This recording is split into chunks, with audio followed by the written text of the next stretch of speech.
오늘날 축구장에는 여러분이 잘 모를 수도 있는 14가지나 되는 다양한 포지션이 있습니다. 1. 골키퍼. 골키퍼는 경기장 내에서 유일하게 손을 사용할 수 있는 선수이지만 페널티 에어리어 안에서만 가능합니다.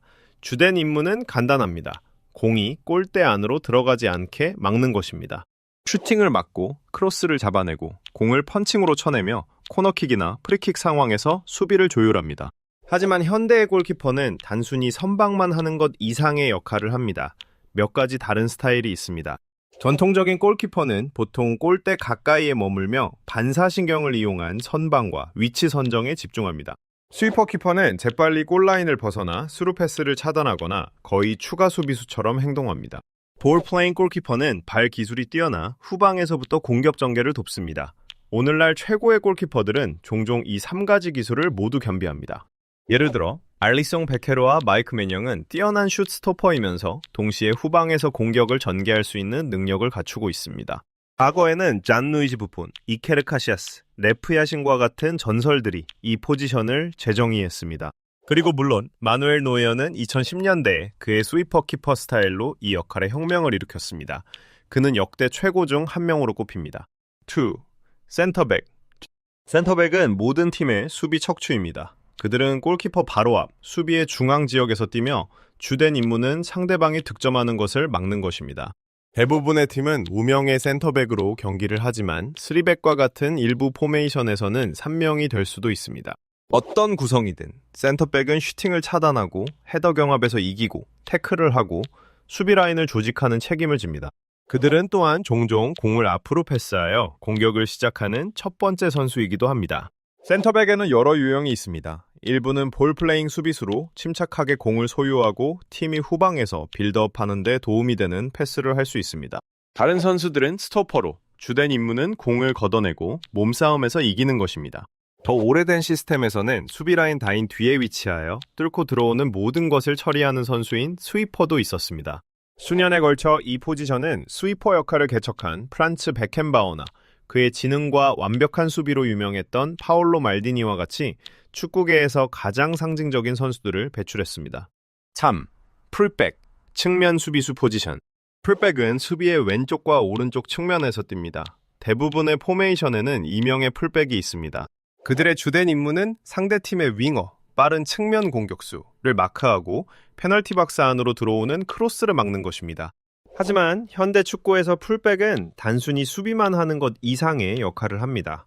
그들은 종종 측면 전체를 오르내리며 질주하고 공격을 지원하며 직접 크로스를 올리기도 합니다. 풀백에도 여러 스타일이 있습니다. 전통적인 풀백은 주로 수비에 집중하며 더 깊숙이 머물러 돌파를 막고 태클에서 이기는 데 주력합니다. 공격적인 풀백은 오버래핑을 하고 파이널 서드에서 많은 기여를 합니다. 그리고 인버티드 풀백도 있는데 이들은 팀이 공을 소유했을 때 종종 중앙 미드필드 지역으로 이동하여 중앙에서 경기를 통제하는 데 도움을 줍니다. 이 포지션을 역대 최고로 소화한 선수들 중에는 브라질의 끊임없는 공격 위협이었던 카푸와 그의 속도와 강력한 프리킥으로 유명했던 호베르토 카를로스가 있습니다. 더 최근에는 마르셀로와 필립 람이 그들의 전술적 이해도와 공격적인 움직임으로 이 역할을 재정의했습니다. 4. 윙백, 공격적인 측면 수비수 포지션. 윙백은 풀백과 상당히 비슷하지만 더 높은 위치에서 뛰며 더 많은 공격 책임을 가집니다. 그들은 3명의 센터백이 있는 포메이션에서 사용되는데 이는 윙백이 혼자서 측면 전체를 책임져야 한다는 것을 의미합니다. 이 선수들은 풀백과 윙어의 하이브리드 역할을 합니다. 팀이 수비할 때는 뒤로 물러나 백라인을 지원합니다. 공격할 때는 높이 올라가 포메이션을 넓히고 크로스를 올리며 때로는 직접 득점 위치에 들어가기도 합니다. 이 역할에서 성공하기 위해서는 선수들이 수비와 공격 사이를 끊임없이 전환해야 하므로 엄청난 체력, 속도, 그리고 전술적 이해도가 필요합니다. 윙백으로서 뛰어났던 풀백의 전설적인 예로는 브라질에서 거의 윙어처럼 뛰었던 호베르투 카를로스와 1960년대에 정기적으로 공격에 가담한 최초의 수비수 중 한 명인 자친토 파케티가 있습니다. 5. 수비형 미드필더, 수비형 미드필더 포지션. 종종 6번 역할이라고 불리는 수비형 미드필더는 수비 바로 앞에서 뛰며 백라인의 방패 역할을 합니다. 대부분의 팀은 1명의 수비형 미드필더를 사용하지만 일부 포메이션에서는 2명을 사용하기도 합니다. 그들의 주된 임무는 상대방의 공격을 차단하고 공을 되찾아오며 팀이 후방에서 공격을 전개할 수 있도록 안전한 패스 옵션을 제공하는 것입니다.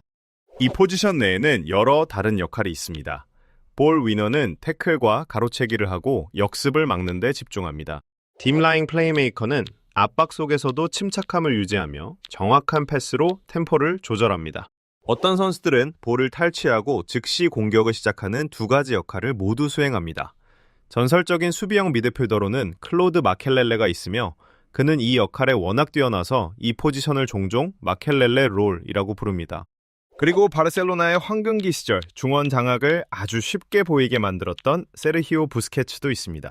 불같은 승부욕, 리더십, 그리고 지치지 않는 볼 탈취 능력으로 유명했던 로이킨을 꼽을 수도 있습니다. 셔블, 중앙 미드필더. 종종 8번이라고 불리는 중앙 미드필더는 팀의 엔진입니다. 그들은 경기장 중앙에서 활동하며 모든 라인을 연결합니다. 대부분의 팀은 전술에 따라 우명 또는 3명의 중앙 미드필더를 사용합니다. 이 선수들은 다재다능해야 하며 넓은 활동 반경을 가지고 정확하게 패스하며 경기 흐름을 잘 읽어야 합니다. 중앙 미드필더가 맡을 수 있는 역할에는 몇 가지 종류가 있습니다. 박스투박스 미드필더는 이름 그대로 자신의 페널티 박스 근처에서 수비하고 앞으로 나아가 득점을 돕기도 합니다. 중앙 미드필더 중에는 딥라인 플레이메이커 역할도 있습니다. 이 선수는 볼 소유를 유지하고 경기 템포를 조율하는 데 중점을 둡니다. 창의적인 중앙 미드필더는 좀 더 높은 위치에서 뛰며 영리한 패스와 움직임으로 공격을 만들어 나가는 데 도움을 줍니다. 역대 최고의 중앙 미드필더 중에는 우아함과 경기를 결정짓는 활약을 겸비했던 지네딘 지단이 있습니다. 스페인과 바르셀로나의 심장이었던 사비, 그리고 박스투박스 미드필더 포지션에서 진정한 득점 기계였던 프랭크 램파드도 있습니다. 안드레스 이니에스타는 그의 창의성과 지능으로 중앙 미드필더와 공격형 미드필더의 경계를 허문 또 다른 상징적인 선수입니다. 7. 공격형 미드필더. 종종 10번이라 불리는 공격형 미드필더는 스트라이커 바로 뒤에서 뛰며 보통 팀의 주전 플레이메이커입니다. 그들의 임무는 수비진을 무너뜨리고 기회를 만들며 직접 득점하는 것입니다. 대부분의 팀은 일명의 공격형 미드필더를 사용하지만 일부 포메이션에서는 창의성을 윙어나 중앙 미드필더에게 의존하며 공격형 미드필더를 두지 않기도 합니다. 10번 선수는 좁은 공간에서 활동하며 항상 돌파를 위한 킬러 패스나 영리한 드리블을 노립니다. 이 포지션에는 몇 가지 다른 스타일이 있습니다. 시야와 기술로 경기를 조율하는 클래식 플레이메이커가 있습니다. 박스 안으로 뒤늦게 침투해 득점하는 폴스9도 있고 측면으로 빠지거나 깊숙이 내려와 수적 우위를 만들고 상대를 혼란시키는 프리롤 선수도 있습니다. 이 역할을 맡았던 가장 위대한 선수 중에는 역사상 가장 상징적인 10번 선수라 할 수 있는 디에고 마라도나가 있습니다. 스타일과 지능으로 경기를 지배했던 지네딘 지단도 있고 화려함과 예측 불가능성으로 경기장을 빛냈던 호나우지뉴도 있습니다. 발롱도르를 수상하던 시절 10번으로서 압도적인 활약을 펼쳤던 카카를 언급할 수도 있습니다.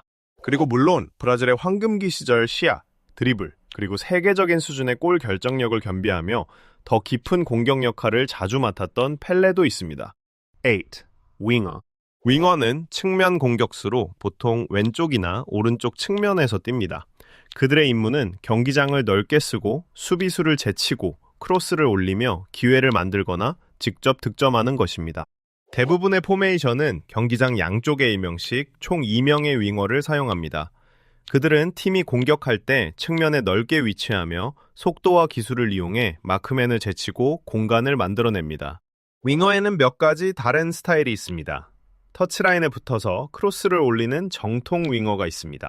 인버티드 윙어는 안쪽으로 파고들어 주발로 슈팅을 합니다. 와이드 포워드는 훨씬 더 좁게 움직이며 거의 득점원처럼 플레이합니다.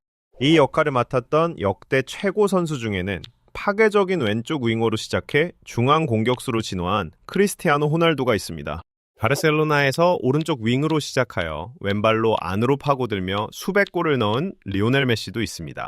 전설적인 드리블을 구사했던 조지 베스트와 브라질의 가장 기술적인 윙어 중 한 명이었던 가인샤도 있습니다. 호나우지뉴 역시 종종 측면에서 뛰며 그의 화려함과 창의성으로 눈을 즐겁게 했습니다. 9. 스트라이커. 종종 9번 등번호를 다는 스트라이커는 팀의 주 득점원입니다. 그들은 경기장 가장 앞에서 뛰며 가까운 거리에서든 박스 밖에서든 공중볼이든 기회를 마무리하도록 기대됩니다. 대부분의 팀은 1명의 스트라이커를 사용하지만 일부는 2명을 쓰기도 하는데 종종 피지컬이 좋은 타겟맨을 더 빠르거나 기술적인 파트너와 짝을 이룹니다. 어떤 구성이든 스트라이커의 임무는 이론상으로는 간단하지만 실제로는 엄청나게 어렵습니다. 바로 공을 골대 안으로 넣는 것입니다. 스트라이커에는 몇 가지 유형이 있습니다. 타겟맨은 힘이 좋고 공중볼에 능하며 볼을 지켜주고 동료를 활용하는 플레이를 할 수 있습니다. 포르처는 골문 근처에 머물며 가까운 거리의 기회에서 득점합니다. 완성형 공격수는 드리블, 패스, 포스트 플레이, 마무리 등 모든 것을 조금씩 다 할 수 있습니다. 역사상 가장 위대한 스트라이커 중에는 90년대 후반과 2000년대 초반에 속도와 골 결정력으로 수비진을 공포에 떨게 했던 호나우두 나자리우, 즉 R9가 있습니다. 상대를 부드럽게 세치던 티에리 앙리와 그의 기술과 환상적인 발리슛으로 유명했던 마르코 반 바스텐도 있습니다. 측면에서 중앙으로 이동한 후 역대 최고의 득점원 중 한 명이 된 크리스티아노 호날두를 포함할 수도 있습니다. 10. First 9. First 9은 독특한 유형의 스트라이커입니다. 하지만 최전방에 머물며 골을 넣는 것을 목표로 하는 전통적인 9번 공격수와 달리 펄스 9은 미드필드 깊숙이 내려와 수비수들을 끌어내고 공간을 창출합니다. 이 역할은 보통 1명의 선수만 수행하며 모든 팀이 이 전술을 사용하지는 않습니다. 고정된 포지션이라기보다는 전술적 전략에 가깝습니다. 미드필드로 이동함으로써 펄스 9은 센터백들을 원래 위치에서 끌어내고 윙어나 미드필더들이 전방으로 침투해 활용할 수 있는 공간을 엽니다. 펄스 9은 단순히 창의적인 선수가 아닙니다. 뛰어난 축구 지능, 볼 컨트롤 능력, 그리고 빠르게 연계 플레이를 할 수 있는 능력이 필요합니다. 최전방을 이끄는 대신 그들은 위장한 플레이메이커처럼 행동합니다. 펄스 9의 가장 유명한 예는 바르셀로나 시절 펩 과르디올라 감독 아래의 리오넬 메시입니다. 그가 미드필드로 내려오기 시작했을 때 수비수들은 그를 따라가야 할지 수비 라인을 지켜야 할지 몰랐고 그 혼란은 축구 역사상 가장 압도적인 팀 중 하나를 탄생시켰습니다. 오늘날에는 덜 흔하지만 펄스 9은 전통적인 스트라이커의 역할을 완전히 뒤엎으며 축구에서 가장 매혹적인 전술적 진화 중 하나로 남아 있습니다. 11. 측면 미드필더. 측면 미드필더는 미드필드의 바깥쪽에서 활동하며 일반적으로 왼쪽 윙과 오른쪽 윙으로 분류됩니다. 순수한 윙어와는 달리 그들은 4-4-2와 같은 전통적인 포메이션에서 훨씬 더 깊게 활동합니다. 그들의 임무는 공격을 위해 전진하는 것과 수비를 위해 복귀하는 것 사이에 완벽한 균형을 요구합니다. 그들은 정확한 크로스를 전달해야 하는 동시에 팀이 볼 소유권을 잃었을 때 풀백을 지원할 준비가 되어 있어야 합니다. 주로 골을 넣는 것에 집중하는 윙어와 달리 측면 미드필더는 측면 전체를 책임지는 일꾼에 더 가깝습니다. 마법 같은 패스를 선보인 데이비드 베컴이나 폭발적인 스피드를 가진 라이언 긱스와 같은 이름들이 이 포지션의 전형적인 정의입니다. 12. 세컨드 스트라이커와 라움 도이터, 공간 침투 전문가. 세컨드 스트라이커는 미드필드와 메인 스트라이커 사이의 공간에 존재하는 특별한 역할입니다. 그들은 단순히 페널티 박스에 머무는 것이 아니라 앞선 동료들이 만들어낸 빈 공간을 활용하기 위해 자유롭게 움직입니다. 이 포지션의 매우 독특한 한 갈래는 현대 축구에서 공간 침투 전문가를 의미하는 라움 도이터로 정의됩니다. 이 역할은 뛰어난 드리블 기술이나 번개 같은 스피드를 요구하지 않지만 전적으로 전술적 이해도와 경기를 읽는 탁월한 능력에 의존합니다. 그들은 갑자기 수비의 사각지대에 나타나 슈팅을 하거나 날카로운 어시스트를 전달합니다. 토마스 뮬러는 단순함을 치명적인 무기로 바꾼 이 포지션의 가장 위대한 화신입니다. 과거에는 라울 건잘레스나 데니스 베르캄프 같은 전설들도 이 역할을 높은 예술의 경지로 발전시켰습니다. 13. 리베로. 종종 센터백과 함께 묶이지만 리베로는 그 자체로 위대하고 역사적인 포지션으로 인정받을 자격이 있습니다. 리베로는 이탈리아어로 자유를 의미하며 이는 이 매우 창의적인 역할의 본질을 완벽하게 반영합니다. 그들은 포메이션에서 가장 깊숙한 곳, 전체 수비 라인 뒤에 위치하여 수비를 보호하고 패스를 가로채고 동료의 실수를 처리합니다. 하지만 공을 소유했을 때 리베로는 즉시 미드필드를 지나 전진하여 후방에서 깜짝 플레이메이커 역할을 했습니다. 이 포지션을 소화하기 위해서는 절대적인 침착함과 시대를 앞서가는 축구 지능이 필요합니다. 프란츠 베켄바워는 자신의 우아함을 이용해 수비를 월드 클래스 공연으로 승화시킨 리베로의 궁극적인 아이콘입니다. 오늘날 이 포지션은 전방 압박과 옵사이드 트랩 전술의 부상으로 거의 사라졌습니다. 14. 전술 포메이션. 경기장의 포지션의 다양성은 응집력 있는 전술 포메이션으로 배열될 때 비로소 그 파괴적인 힘을 발휘합니다. 축구 전술은 각 선수 그룹의 특정 기술을 최적화하기 위해 수십 년에 걸쳐 발전해 왔습니다. 442와 같은 고전적인 시스템은 절대적인 균형과 양쪽 측면에 대한 견고한 통제를 강조합니다. 한편 4-1-D-1와 같은 다이아몬드 포메이션은 중앙을 강화하여 중원에서 수적 우위를 만드는 데 중점을 둡니다. 공격적인 윙백과 결합된 3백 수비는 공수 전환 상황에서 매우 치명적일 수 있습니다. 훌륭한 팀은 단순히 스타들의 집합이 아니라 모든 역할이 빛날 공간을 찾는 기계와 같습니다. 각 포지션의 본질을 이해하는 것이 이 아름다운 게임을 완전히 해독하는 첫 번째 열쇠입니다. 이 영상을 즐겁게 보셨다면 다음 영상도 분명 좋아하실 겁니다. 다음 영상에서 더 좋은 컨텐츠로 찾아뵐 수 있도록 구독과 알림 설정을 꼭 부탁드립니다.